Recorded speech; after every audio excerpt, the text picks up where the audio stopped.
Hi friends, मैं हूं भावेश परमार। आप ही की तरह एक एससीआई पेशेंट हूं और आप सभी मेरे एससीआई भाइयों का मेरी यूट्यूब चैनल के ऊपर स्वागत करता हूं। फ्रेंड्स, मैं जितने भी अपने एक्सरसाइज के वीडियो यहां पर मेरी चैनल के ऊपर रखता हूं वो मेरे थेरापिस्ट के गाइडेंस के हिसाब से ही रखता हूं और मैं अपने सभी एससीआई भाइयों को भी वही खास खास खास गुजारिश करता हूं कि आप भी एक बार वो एक्सरसाइज करने से पहले अपने फिजियोथेरापिस्ट का कंसल्ट जरूर करें। तो आज का जो वीडियो मैं रखने जा रहा हूँ वो हर एक स्पाइनल कोड इंजेक्ट पेशेंट के लिए जैसे कि मैंने बताया हुआ ही है यहाँ पे कि वो कॉमन प्रॉब्लम है, लेकिन फिर भी समझते नहीं अपने एससीआई भाई। और हर बार मुझे कॉल करके ये पूछते ही रहते हैं कि सर ये सब प्रॉब्लम का हम कैसे हल निकालें। और बहुत से सारे क्वेश्चंस उनके दिमाग में घूमते ही रहते हैं। शुरुआत करें कि जैसे कि सर हमको यूरिन लीकेज बहुत हो रहा है, सर हमारा डायपर का इन्फेक्शन हो रहा है, सर हमको बेड शोर हो जाते हैं बहुत। कुछ लोग बोलते हैं कि सर हमको स्टूल पास से रिलेटेड कॉन्स्टिपेशन का बहुत प्रॉब्लम होता है। कुछ फ्रेंड्स बोलते हैं कि सर हमको बैक पेन बहुत हो रहा है। कुछ फ्रेंड्स बोलते हैं कि सर हमारा कैथेटर कब निकलेगा। ठीक है, तो फ्रेंड्स यही सारे जितने भी ये क्वेश्चंस है वही क्वेश्चंस को क्लब करके आज मैंने एक बहुत ही बढ़िया वीडियो बनाया है कि जिसके अंदर ये आपकी सारी समस्याओं के सारे प्रश्नों के हल रखे हुए हैं। ठीक है, और वो मैं अपने एक्सपीरियंस के हिसाब से मैंने पिछले 3 साल में, अगले सितंबर 8 को मेरे 3 साल होंगे ये इंजरी में। ठीक है, तो जितना मैंने ये इंजरी में अपने ऊपर फेस किया है, ओके, तो वो मेरे एक्सपीरियंस के थ्रू जो मैंने अचीवमेंट्स रिकवरी लिया है वो मैं आपके सामने शेयर कर रहा हूँ। ठीक है, अगर आपको ये वीडियो अच्छा लगता है तो ये आप खुद कर सकते हैं और आपको भी 110% रिजल्ट मिलेगा। ओके, तो फ्रेंड शुरू करते हैं यूरिन लीकेज की। ठीक है, कि यूरिन लीकेज कैसे होता है, क्यों होता है, होने का क्या कारण है। और दूसरा है बेड शोर, कि बेड शोर क्या है, बेड शोर क्यों होता है, किस लिए होता है, उसको कैसे हम क्योर कर सके। ठीक है, अभी 2 दिन पहले ही हमारा जो वर्ल्ड वाइड एक ग्रुप चल रहा है मेरा आई विल वॉक वाला, तो उसमें ही अपने कोई पंजाब या चंडीगढ़ से एक अपने भाई थे, इन्हों का एक वीडियो था डाला था। इनको बहुत खराब बेड शोर था, मैंने देखा। ठीक है, बाद में उन्होंने खुद डिलीट कर दिया था कि वो हॉस्पिटल में उनका ड्रेसिंग चल रहा था और पूरा इतनी लंबी सीजर कैंची पीछे जो थाई मसल से उसमें पूरी हैमस्ट्रिंग में लगाई हुई थी। ठीक है, बहुत ही बहुत ही दर्दनाक ये इंजरी है फ्रेंड्स। ठीक है, लेकिन अपने एससीए भाई समझते नहीं है कि ये इतना हो गया तब तक हम लोग इसको कैसे बढ़ जाने देते हैं। ठीक है, कि कोई भी चीज की शुरुआत ऐसे ही नहीं हो जाती है। हमको पता तो इतना होता ही है कि एक छोटा सा जख्म ही धीरे धीरे एक बड़ी इंजरी का रूप लेता है।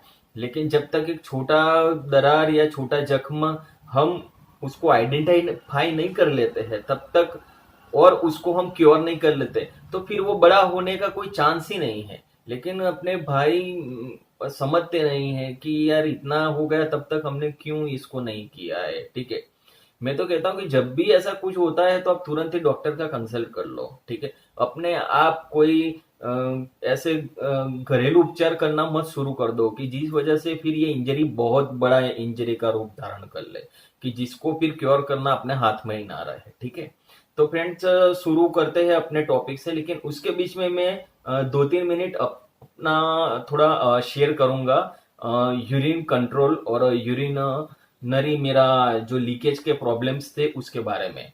जैसे कि मैंने ऑलरेडी आपको बताया हुआ है कि मेरा 8 सितंबर 2020 को एक्सीडेंट हुआ था, जिसमें मल्टीपल मुझे इंजरी हुआ था, जो कि मैं वीडियो के शुरुआत में बता चुका हूँ। और उसके 1.5 महीने बाद, मतलब कि 21 अक्टूबर 2020 को मुझे हॉस्पिटल से डिस्चार्ज किया। अब ये वक्त था कि जब मुझे 21 तारीख को डिस्चार्ज करना था, तो ध्यान से सुनिएगा, उसके अगले दिन हॉस्पिटल में मेरा कैथेटर रिमूव किया डॉक्टर लोगों ने, कि जिस वजह से देखा जाए कि ये पेशेंट को अगर हम दूसरे दिन विदाउट कैथेटर डिस्चार्ज देते हैं तो ये नॉर्मल लाइफ में आएगा कि नहीं, ठीक है, मतलब कि नॉर्मल उसका यूरिन पास होगा कि नहीं।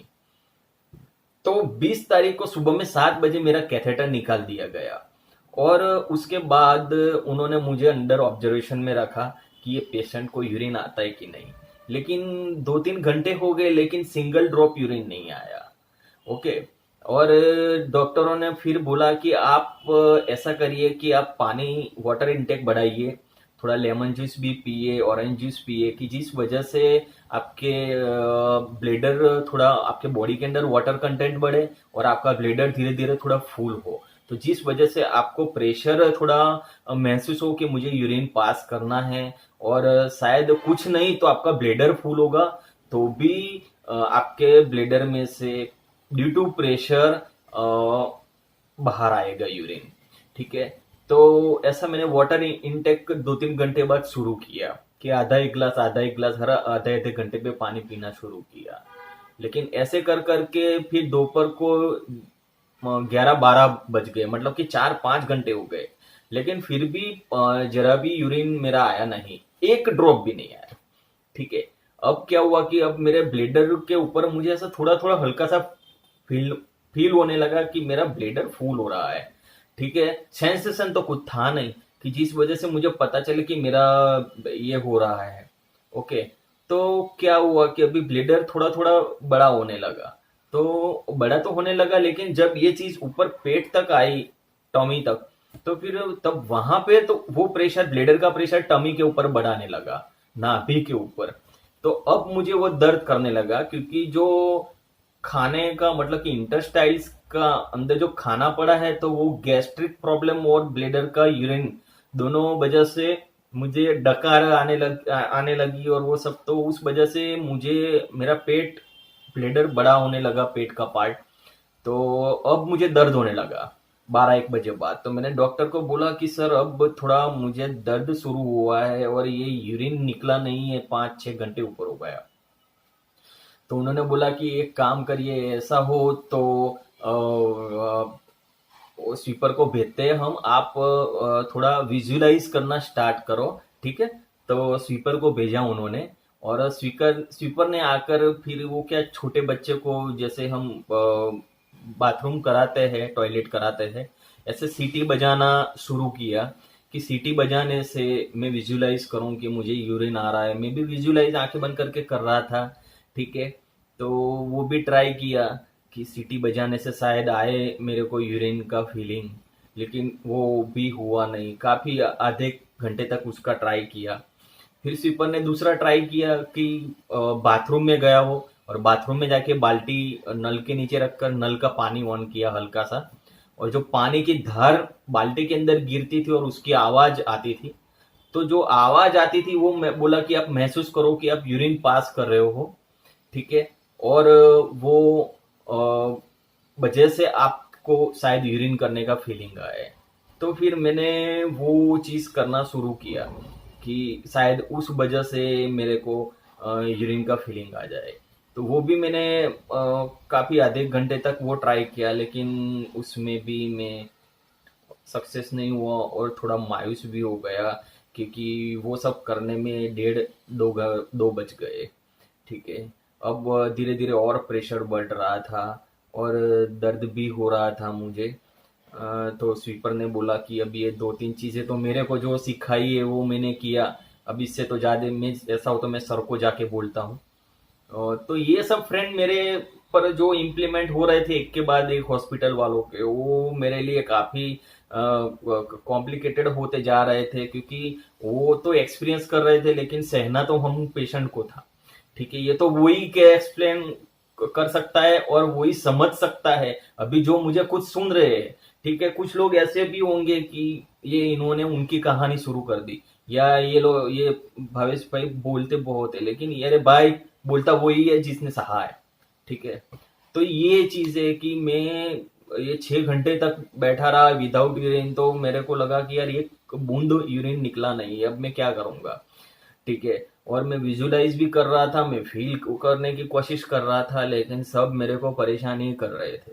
लेकिन फिर भी मैं हिम्मत नहीं आ रहा, मैंने करने की कोशिश की कि कैसे भी करके मैं यूरिन पास करूं। ओके, फिर अब मेरे को 3 बजने को आए, तो मैंने बोला कि अब मेरे को पेन बहुत बढ़ गया है। तो डॉक्टर 3 बजे वापस विजिट में आए, तो उन्होंने बोला कि ऐसा हो तो उनको हॉट बैग दो, कि जिस वजह से वहाँ का थोड़ा पेन तो रिलीफ हो। तो फिर उन्होंने वो हेड हॉट बैग दिया, और फिर हॉट बैग थोड़ी देर मैंने रखा, 10-15 मिनट टॉवल से और उससे, कि जिस वजह से थोड़ा थोड़ा करके मेरे स्टमक के ऊपर प्रेशर और ब्लेडर के ऊपर थोड़ा प्रेशर की वजह से जो पेन हुआ है वो थोड़ा उसमें रिलीफ मिले। तो मैंने 15-20 मिनट आधे घंटे तक किया, कि जिस वजह से उसमें मेरे को थोड़ा राहत मिले। ठीक है, ऐसे करते करते 3 बज गए। फिर वापिस वही पानी वाला, फिर वो ट्राई किया, बच्चों के जैसे सीटी बजाना, विजुअलाइजेशन, ये सब तो साइड में चलता ही रहता था थोड़े थोड़े टाइम पे, कि कैसे भी करके ये मैं करता रहूं। और इन बिटवीन मैं खुद भी ऐसा सोच रहा था कि यार जब मैं अच्छा था तब मैं कैसे करता था, लेकिन कुछ दिमाग में मैं पहुंच ही नहीं पा रहा था अपने जिनेटल पार्ट्स की ओर, कि मेरे जिनेटल पार्ट्स कहाँ है वो भी नहीं फील हो रहा था, कि यार मैं क्या करना है, मेरे को कैसे यूरिन करना है, कुछ दिमाग में फिट ही नहीं हो रहा है लॉजिक, कि यार यूरिन कैसे पास करते हैं। ठीक है, ना वहां की मसल्स में कोई स्ट्रेंथ है, ना ही वहां की कोई मसल्स में सेंस है। No strength, no sense. तो पहुंच ही नहीं पा रहे हैं यार, कि कहाँ जाना है, क्या करना है, कैसे करना है। ठीक है, तो ये बहुत ही कंफ्यूजन वाली चीजें हो जाती है। और फिर भी जब डॉक्टर्स, मतलब कि हॉस्पिटल का स्टाफ है, फैमिली वाले हैं, दूसरे लोग जब आके हमको ये सब मोटिवेशन की बातें करते हैं, या कुछ लोग हमको एडवाइस करते हैं, तो हमको लगता है कि यार उनके लिए ये नॉर्मल चीज है, लेकिन हमारे जो स्पाइनल पेशेंट भाई है उनके लिए तो बहुत क्रिटिकल चीज है। लेकिन ये इनको कैसे समझाए कि यार ये इंजरी है, ऐसी है। अगर नॉर्मल पेशेंट है उसको कैथेटराइज किया और कैथेटर रिमूव करके उसको यूरिन करना है, that is another thing. Okay, but in case of spinal injury ये बहुत ही टफ चीज है। ठीक है, लेकिन फिर भी मैं हिम्मत नहीं हारा, और ये कोशिश करता ही रहे। ऐसे करते करते शाम को 6 बज गए, 7 बजने को आए। अब मैंने बोला कि सर अब नहीं सहा जा रहा है मेरे को, कैसे भी करके मेरे को आप ये कैथेटर निकाल दो, या तो मेरे को यूरिन कुछ करो, मेरे को नहीं सहा जा रहा है। लेकिन बोला कि नहीं, आप फोकस करो, होगा होगा। तो ऐसे कर करके 12 घंटे हो गए, शाम को 7 यानी सुबह 7 से शाम को 7, 12 घंटे कंप्लीट हो गए, सिंगल ड्रॉप यूरिन नहीं निकला है हॉस्पिटल में मेरा। ठीक है, अब क्या किया जाए, लेकिन फिर भी डॉक्टर लोग मान नहीं रहे, कि नहीं आप ट्राई करो, आप फोकस करोगे तो you are a very positive person, आप कैसे भी करके अपने ब्रेन को समझाओ कि यूरिन करना है। मैंने बोला कोई बात नहीं सर, मैं कोशिश तो कर ही रहा हूं, मैं अपनी कोशिश से पीछे तो हटा ही नहीं हूँ।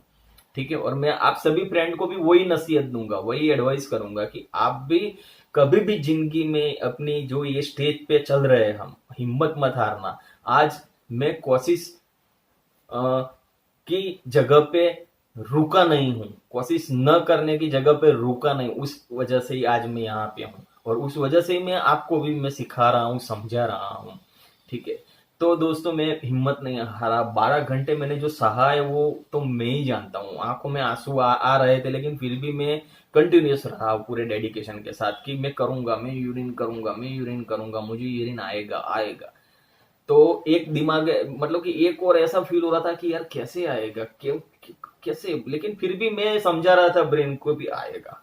ठीक है, तो ये दोनों और दिमाग में युद्ध चल रहा था, लेकिन कंटिन्यूअस में ऐसे करता ही गया।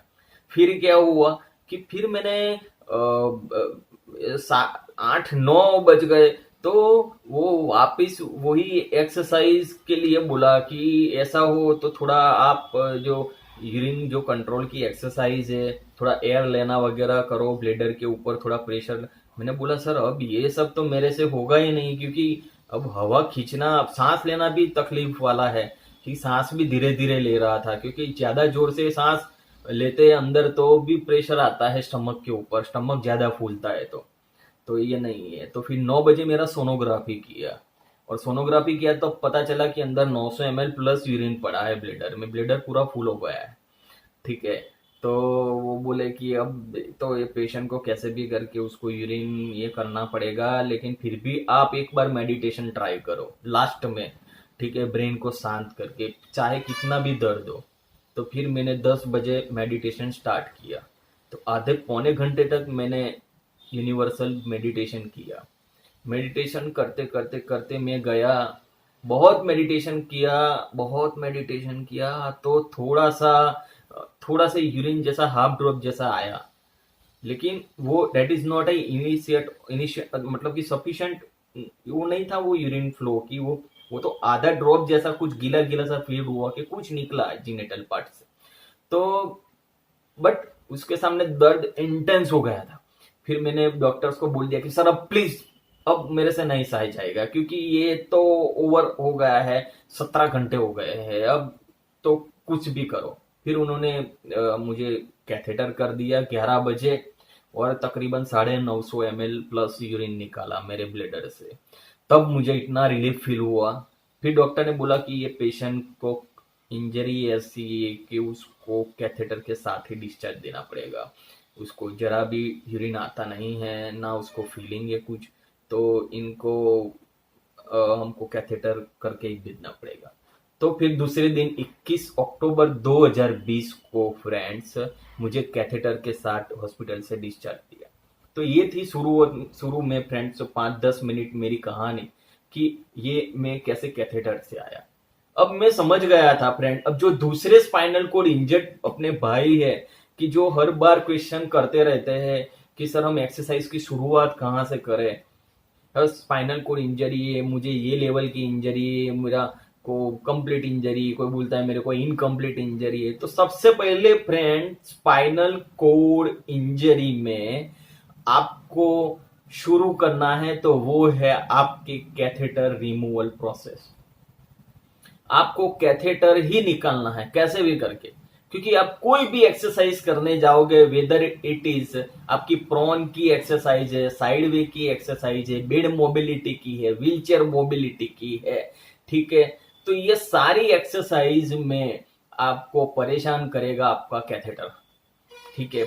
तो आपको कैथेटर कैसे भी करके निकालना है। अब कैथेटर निकालने के लिए मैं ऑलरेडी आपको 1-2 महीने पहले ही मैं वीडियो डाल चुका हूं, आप ये देख सकते हैं, और उसका लिंक भी मैं शेयर करूंगा जिनको चाहिए। तो कैथेटर निकालने के लिए आपको फ्रेंड सबसे पहले अपने दिमाग को प्रिपेयर करना पड़ेगा। आपको एक गोल सेटअप करना पड़ेगा, आपको विजुअलाइज करना पड़ेगा, मुझे ये तारीख को ये दिन में कैथेटर निकालना है। ठीक है। तो जब कैथेटर निकालने का आप गोल बनाते हो, डेट फिक्स करते हो, उसके बाद फ्रेंड आप इस वीडियो का मेन टॉपिक आता है, वो है यूरिन लीकेज। यहां से सारे प्रॉब्लम शुरू होते हैं, क्योंकि कोई भी जंग जीतनी है तो उसके सामने दूसरे संघर्ष आते हैं। ठीक है। तो जब कैथेटर निकालने का आप करोगे, तो कैथेटर निकालने से पहले ये सारी दुविधाओं की, अब मतलब कि सारी परेशानियों की शुरुआत होगी। ठीक है। तो अब बताऊंगा कि यूरिन लीकेज कैसे होता है। ठीक है। तो फ्रेंड्स, जब कैथेटर हमको निकालना है तो उसके रिलेटेड हमको यूरिन कंट्रोल की एक्सरसाइज मैंने 4 टाइप की बताई थी। ठीक है।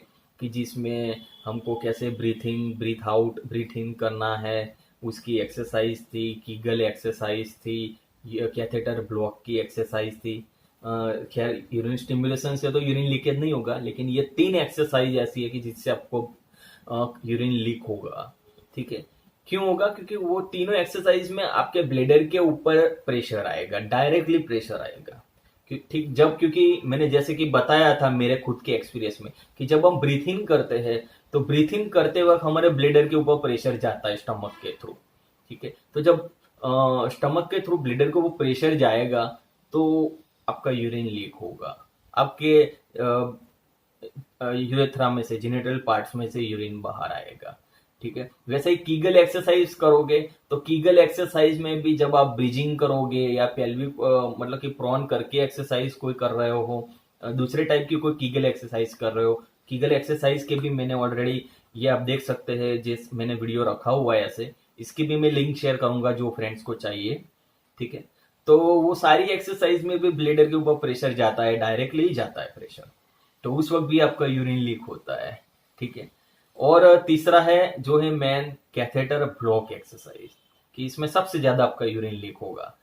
तो इसमें कैसे यूरिन लीक होगा फ्रेंड, अब उसकी मैं थोड़ी टर्मिनोलॉजी बताऊंगा कि जो आप कैथेटर ब्लॉक करते हो, मैंने कैथेटर ब्लॉक एक्सरसाइज का भी वीडियो जो मैंने रखा था, तो उसमें आप देखोगे कि ये जो साइड में आप यहाँ पे देख सकते हो कि जो हमारे वेदर इट इज मेल और फीमेल, कैथेटर जब हम करते हैं उनके जीनेटल पार्ट्स थ्रू उनके यूरेथ्रा में से कैथेटर इंसर्ट करके उनके ब्लेडर में जाता है।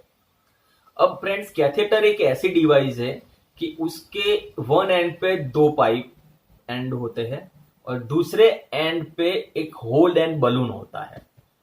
अब जो होल एंड बलून वाला पार्ट होता है वो ब्लेडर में जाता है और जो दो पाइप के एंड होते हैं वो बाहर रहते हैं, जो आपके जीनेटल पार्ट के यही कोई 2-3 इंच या 4-5 इंच के करीब रहते हैं। अब जो बाहर वाला पार्ट है दो पाइप का, उसमें से एक पाइप है उसके पैराफेरल में पूरा पाइप अंदर तक जाकर ब्लेडर में खुलता है। तो जब आप दूसरी पाइप के पास सिरिंज इंजेक्शन लगाकर उसमें आप जो पानी डालते हो प्रेशर से, ठीक है, 5 ml है या 7 ml 10 ml तक, तो वो पानी पूरा अंदर तक जाकर, मतलब कि कैथेटर पाइप में अंदर पैराफेरल में जाकर जो बलून होता है वो बलून, मतलब कि जो गुब्बारा होता है हिंदी में, वो गुब्बारा फूल जाता है। वो गुब्बारा फूल जाता है मतलब गुब्बारे के अंदर वो पानी भर जाता है और वो कैथेटर अंदर जाके फिर वहां अंदर कंप्लीट ब्लेडर के पास यूं मानो ऐसे लॉक हो जाता है। ये समझो, ये सीधे आपने ये कैथेटर पूरा ये ब्लेडर के अंदर आपने ये ऐसे इंसर्ट किया और फिर जैसे पानी डालते हो तो ऐसे गुब्बारा फूल जाता है ऐसे, तो फिर ब्लेडर से बाहर आएगा नहीं। तो ये हो गया आपका कैथेटर इंसर्ट करना ब्लेडर के अंदर। अब क्या है कि जो मैंने समझाया था कि जो आप कैथेटर जब आप ब्लॉक करते हो फ्रेंड्स, जो ये ब्लॉक करने की प्रोसेस है, तो उसमें क्या है फ्रेंड कि आप का जो ब्लॉक प्रोसेस है उसमें आप जीनेटल पार्ट्स के बिल्कुल करीब जो यूरिन बैग वाली पाइप लगाते हो, तो यूरिन बैग वाली पाइप को आप ऐसे टाई अप करते हो, टाई अप करोगे तो सीधे सीधी आपका ब्लेडर से बाहर यूरिन आना क्या हो जाएगा, बंद। ब्लेडर से यूरिन आना बंद करने की जो टेक्निक है, जो एक्सरसाइज है, उसको ही कहते हैं कैथेटर ब्लॉक एक्सरसाइज, मतलब यूरिन कंट्रोल एक्सरसाइज। अब उससे यूरिन कैसे लीक होगा कि जब आपने कैथेटर मतलब कि यूरिन पाइप को बंद कर दिया, तो जब आपका ब्लेडर फुल होगा, जब आपका ब्लेडर में यूरिन भर जाएगा पूरा, तो आपका ब्लेडर के अंदर का जो बलून है, जो गुब्बारा है, वो पार्शियली थोड़ा बहुत हिलने लगेगा। जैसे कि घर में जो पानी की टंकी होती है उसमें भी हमने एक लीवर ऑपरेटेड बॉल होता है कि जब पानी उसके अंदर भरता है तो वो बॉल ऐसे करके उसको लॉक करता है। तो लेकिन फिर भी थोड़ा बहुत तो जब हवा का ये आता है, ठीक है, तो वो थोड़ा बहुत तो बॉल ऐसे स्लोली स्लोली हिलता रहता है। तो ऐसे ही है कि जब भी आप कोई करवट लेते हो, बैठ खड़े होते हो, मतलब कि बैठना होता है आपका, तो उस वक्त आपके ब्लेडर के ऊपर जब प्रेशर आता है या करवट लेते वक्त आप घूमते हो तो गुब्बारा वो थोड़ा बहुत हिलता है, तो उस वजह से जब वो थोड़ा पीछे हटता है तो उसमें से थोड़ा बहुत यूरिन बाहर निकलता है। ये बाहर निकला हुआ यूरिन आपके यूरेथ्रा में से, आपके जीनेटल पार्ट्स में से होकर बाहर आता है, जिसको बोलते हैं यूरिन लीकेज। ऐसे यूरिन लीकेज होता है। वो यूरिन आपके कैथेटर पाइप में से नहीं आता है, लेकिन आपके कैथेटर पाइप के आसपास के एरिया से, मतलब कि जो आपका कैथेटर आपने यूरेथ्रा में इंसर्ट किया था वो आसपास के एरिया में से आता है। वो क्यों आता है, उसका भी रीजन है कि फ्रेंड जनरली हम लोग 14-16 mm का ही कैथेटर यूज करते हैं। और लेडीज के बारे में ज्यादा मुझे इतना नहीं पता है वो लोग कितने का यूज करती है, कितने का।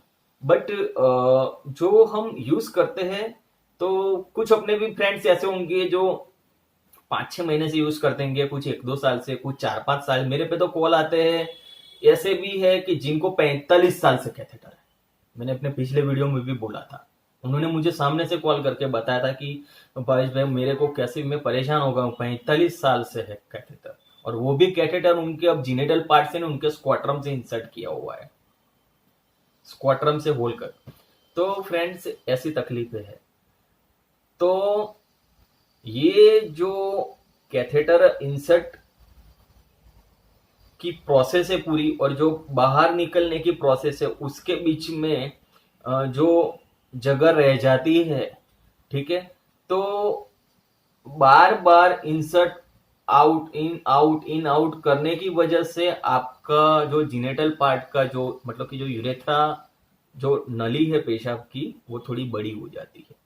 आपका जीनेटल पार्ट का इंटरनल जो भाग है जहां से कैथेटर करते हैं, वो थोड़ा सा खुल जाता है कुछ टाइम के बाद, ठीक है।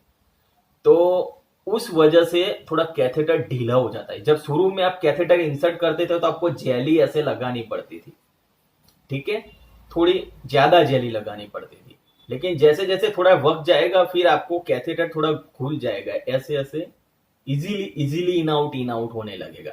तो ये जो ऐसे जगह बन गई ना, तो ऐसी जगह में से भी आपका यूरिन आ जाता है बाहर। और ये तो वो वाली चीज हो गई कि आप कैथेटर ब्लॉक नहीं करोगे ना, उनको भी ऐसा यूरिन लीकेज हो जाता होगा। और वो यूरिन लीकेज ऐसे टाइम पे भी होता है कि आपने कैथेटर ब्लॉक नहीं किया, लेकिन जो एससीआई बाई को स्टोन का प्रॉब्लम है, जो एससीआई बाई को व्हाइट जेली टाइप आ जाता है, कुछ प्रॉब्लम्स हमारे ग्रुप में शेयर करते हैं कि वाइटिस कुछ आ जाता है, सर इसको क्या बोलते हैं, इसको प्रोटीन बोलते हैं, डिस्चार्ज बोलते हैं, या उनको स्टोन बोलते हैं, वट जो भी हो। लेकिन आपके कैथेटर के अंदर कुछ भी ऐसा द्रव्य, कुछ भी ऐसा स्टोन पाउडर कुछ जमा हो जाता है, तो ऐसे केस में भी यूरिन बाहर आता है दूसरी साइड से। तो ये होगा यूरिन लीकेज फ्रेंड्स। तो ये सब चीजें नॉर्मल है जब तक आप क्योर नहीं होते हो, जब तक आप कैथेटर पूरी निकाल नहीं लेते हो। स्पाइनल कोड इंजर्ड पेशेंट के लिए ये सब सहना नॉर्मल है। इससे परेशान होने से आपकी तकलीफें सॉल्व नहीं होने वाली है। दोस्तों एक चीज मैं आपको बोल दूं कि स्पाइनल कोड इंजरी में यूरिन लीकेज होना, स्टूल का कॉन्स्टिपेशन होना, बैक पेन होना, ठीक है, बेड शोर का होना, यह सब चीजें नॉर्मल हो गए। आप ऐसा समझोगे कि यार मैं थक गया हूं, यार मैं क्या करूं, तो ये थकने से, दर्द निकालने से, परेशान होने से आपकी तकलीफें सॉल्व नहीं होने वाली है। तकलीफों को अपने ऊपर हावी होने दोगे तो तकलीफें आपको परेशान करेगी। तकलीफों के ऊपर आप खुद हावी हो जाओ तो तकलीफें आपसे दूर भागेगी, ठीक है। तो स्पाइनल कोड इंजरी में ये यूरिन लीकेज होना नॉर्मल चीज है, ये पहले तो समझ लो। अब आपको इससे बचना है तो उसके लिए मैंने आपको यूरिन कंट्रोल एक्सरसाइज के वीडियो डाले हुए हैं, ठीक है। और मैं खुद भी फेस करता था उस वक्त, मेरे भी कपड़े गीले हो जाते थे एक्सरसाइज करते वक्त, मेरा भी खुद के शॉर्ट्स दिन में 3-3, 4-4, 5 आज भी कई बार मैं खुद बदलता हूं। आज भी कई बार मेरे को यूरिन लीकेज हो जाता है, अभी भी मैं फेस कर रहा हूं, अभी भी मेरा 100% यूरिन के ऊपर कंट्रोल नहीं है, ठीक है। बहुत सारे फ्रेंड मुझे कॉल करके पूछते हैं, खुद तो परेशानी करते हैं, बार बार फोन करते हैं, 4-4, 5-5 बार दिन में कॉल करते हैं, क्यों भाई, इससे क्या मिलेगा भाई, मैं भी आपकी तरह पेशेंट ही हूं ना यार। मैं कोई भगवान तो नहीं हूं, ठीक है। मैं भी एक्सरसाइज करता हूं, मेरा भी टाइम है, मेरा भी फैमिली है, ये सब के बीच में मैं आप लोगों के लिए मैं वक्त निकाल के कर रहा हूं, ठीक है, कि कैसे भी करके आप ये करो एक्सरसाइज, आपको कुछ फर्क हो, ठीक है। ये वो लोगों के लिए कर रहा हूं कि जो पैसे खर्च करके फिजियोथेरेपी नहीं कर सकते हैं, ठीक है। तो मैं आपको वही कहता हूं कि आपको अगर खड़ा होना है, आपको यूरिन कंट्रोल लाना है, आपको कैथेटर से प्रॉब्लम से बाहर निकलना है, तो फिर आप एक्सरसाइज के ऊपर बिलीव करो, ना कि कोई दूसरे एससीआई पेशेंट की जो क्या रिकवरी है, उसका कौन सा लेवल है, उसकी कंप्लीट इंजरी है, इनकम्प्लीट इंजरी है। यार दूसरे लोगों के प्रॉब्लम से, दूसरे लोगों के एक्सीडेंट से, दूसरे लोगों की इंजरी से आपको क्या लेना देना? समझ गए? आपको खड़ा होना है तो आप अपनी इंजरी के ऊपर फोकस करो, आपको खड़ा होना है तो आप अपनी रिकवरी के ऊपर फोकस करो। ओके, तो ये था यूरिन लीकेज। अब यूरिन लीकेज के आगे बेडसोर का सफर की ओर मैं जा रहा हूं। तो क्या है फ्रेंड्स कि यूरिन लीकेज तो होता है, लेकिन यूरिन लीकेज होता है तो तुरंत ही आपको अपने जिनेटल पार्ट्स को क्लीन करना है, कपड़ा चेंज करना है, डायपर पहनते हो तो डायपर को चेंज करना है, नीचे कपड़ा रखते हो, गद्दा रखते हो तो उसको, ड्राई शीट रखते हो तो उसको फटाफट चेंज करना है, हल्का टैल्कम पाउडर रखना है, उसको छिड़क देना है, फैन ऑन रखना है, घर में ठंडक जैसा रखना है। ठीक है, तो उस वजह से क्या है कि आपके जिनेटल पार्ट्स ड्राई रहेंगे और आपका बैक एरिया भी ड्राई रहेगा। मैक्सिमम बेड शोर आपके जिनेटल पार्ट्स और उसमें भी पीछे हिप्स के अराउंड के पार्ट्स में और बैक के पार्ट्स में सबसे ज्यादा होते हैं। और वो किस लिए होते हैं? क्योंकि स्पाइनल कोड इंजर्ड पेशेंट जब हॉस्पिटल से डिस्चार्ज होता है तो उसके कहा जाता है कि भैया आपको स्पाइनल कोड इंजरी है, अब आप पूरी जिंदगी नहीं चल पाओगे, भैया आपको दोनों पैर में सेंस नहीं है, अब आपके लिए लाइफ यूं समझ लो कि व्हील चेयर के ऊपर ही है। तो बंदा ऐसा ही मानने लगता है कि अब मेरी जिंदगी यहाँ पे खत्म हो गई, मेरे को अब इसके आगे कुछ है ही नहीं, मेरे को तो स्पाइनल कोड इंजरी हो गई तो मैं पूरी जिंदगी नहीं चल पाऊंगा।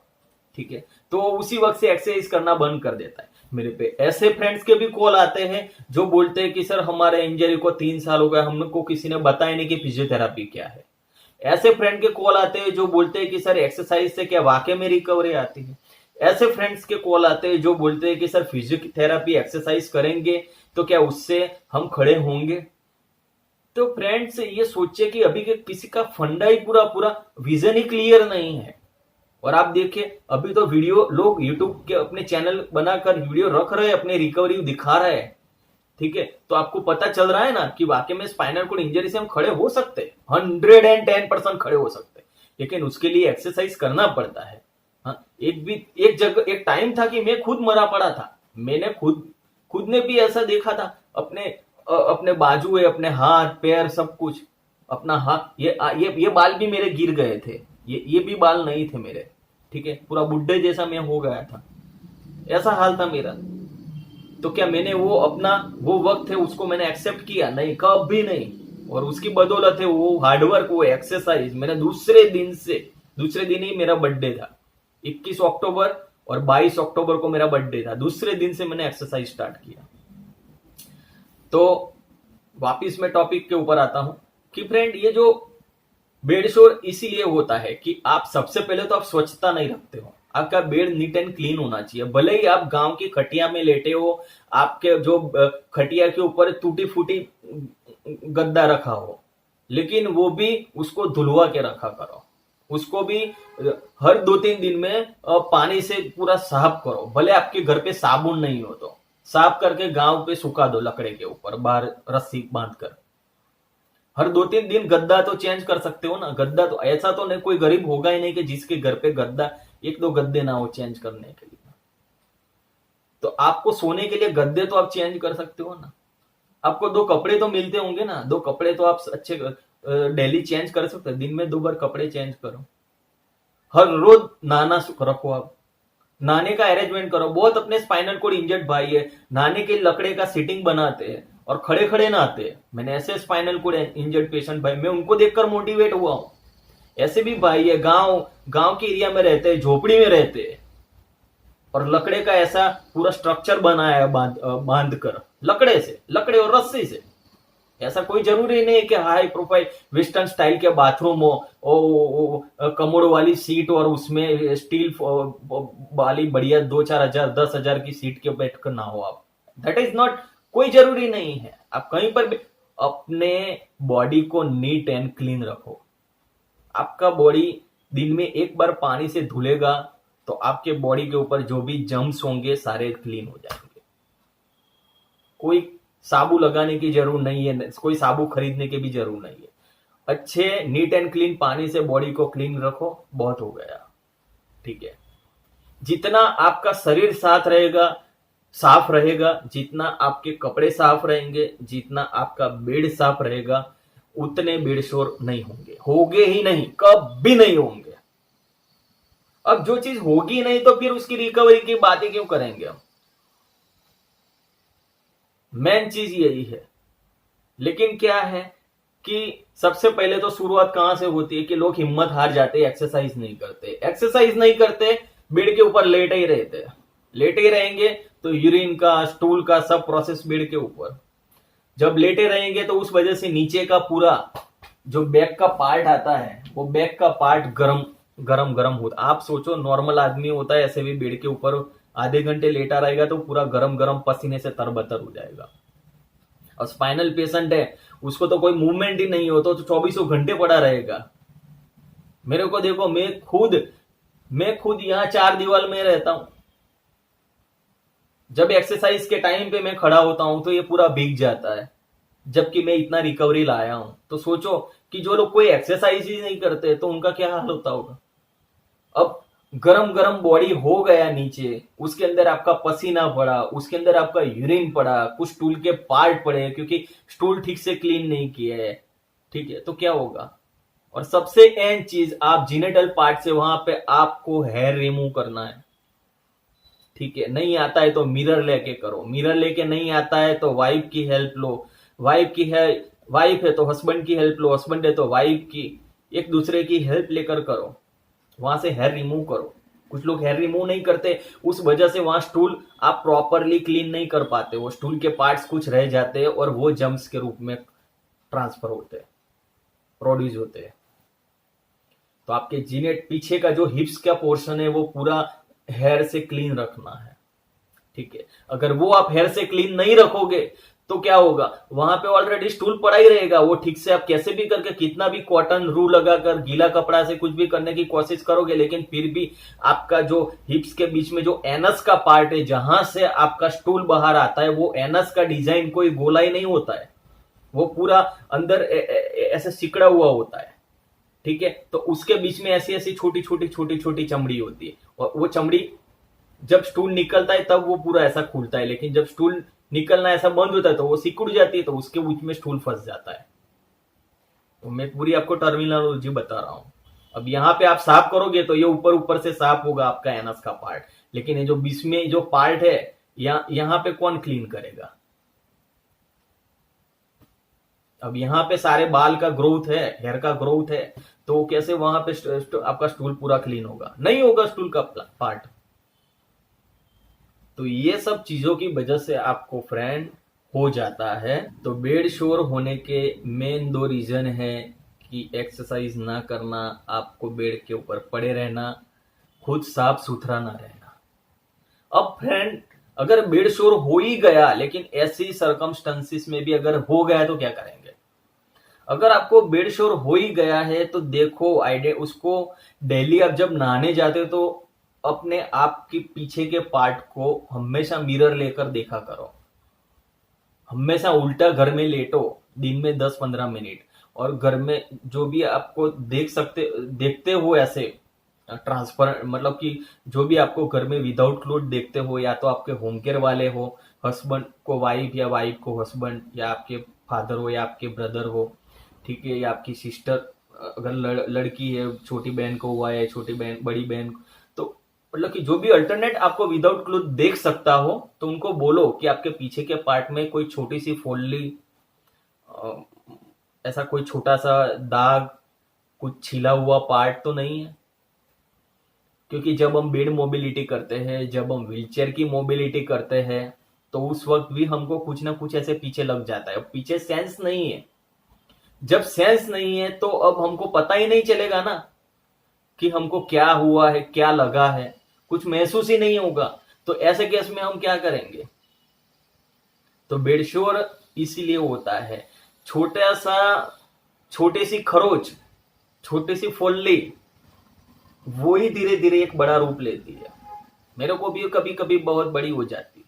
अच्छा, एक और वजह से भी बेड शोर होता है, वो है आपका सीटिंग थोड़ा बहुत आया है, तो आपको अगर बेड में इधर से इधर मूव होना है तो क्या करोगे, आप दो हाथ से ऐसे ऐसे उठने की कोशिश करोगे और फिर ऐसे ही बेड के ऊपर या नीचे जमीन के ऊपर ऐसे रगड़ के चलते हो। तो ऐसे रगड़ के जब चलते हो तो नीचे का पार्ट घिसता है। अब वो आपको नहीं पता है कि वो घिस के कितना प्रोपोर्शन में घिस रहा है, तो घिसने की वजह से भी नीचे आप छिल जाते हो, लेकिन वो आपको पता नहीं चलता है। तो उस वजह से भी आपको बेड शोर होते हैं। तो जब भी बेड शोर होता है फ्रेंड, तो आपको ये सब चीजें ध्यान में रखनी है। और उसको क्योर करने के लिए इनिशियली अगर आपको थोड़ा सा ही छीला हुआ है तो एक नियोस्परिन पाउडर आता है, ठीक है, नियोस्परिन पाउडर यूज करो, उसको वो सूख जाएगा। डेटोल आता है, डेटोल से साफ कर दो, डेटोल से उसके जम्स मर जाएंगे, ठीक है।